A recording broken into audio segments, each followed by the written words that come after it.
India سے پوچھا ہے دیوالی کی مٹھائی کھانے کا حکم، دیوالی کے موقع پر لوگ مٹھائی دیتے ہیں، اس کا کھانا کیسا ہے اور اس کی مٹھائی قبول کرنی چاہیے کہ نہیں کرنی چاہیے؟ کہ جو بھی غیر مسلموں کے مذہبی تہوار ہیں، مذہبی رسومات ہیں، ان میں کسی قسم کی شرکت جائز نہیں ہے۔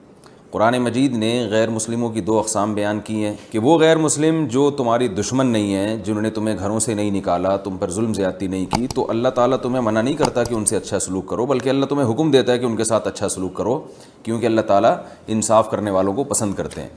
خود رسول اللہ صلی اللہ علیہ وسلم کی سیرت میں آپ صلی اللہ علیہ وسلم نے یہودیوں کی، جو آپ کے یہودی پڑوسی تھے، ان کی عیادت بھی کی ہے، اور آپ صلی اللہ علیہ وسلم کی جو زوجہ حضرت صفیہ، ان کے رشتہ دار یہودی تھے، وہ ان کو ہدایہ تحفے بھیجا کرتی تھیں۔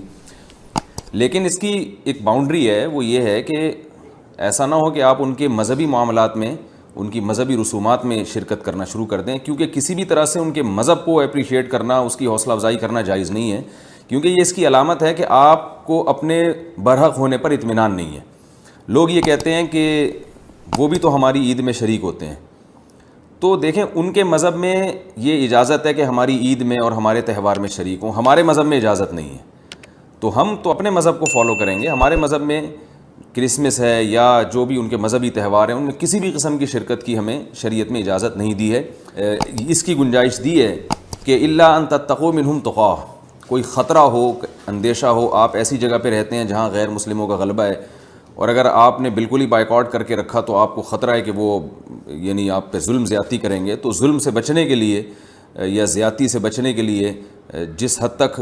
یعنی آپ ان کے ساتھ رہ سکتے ہیں یا گنجائش ہے اس میں، جس حد تک آپ ان کے ساتھ جو ہے وہ جوڑ پیدا کر سکتے ہیں تو کریں، لیکن بلا وجہ بڑھ چڑھ کے ان رسومات میں حصہ لینے کی شریعت میں بالکل اجازت نہیں ہے۔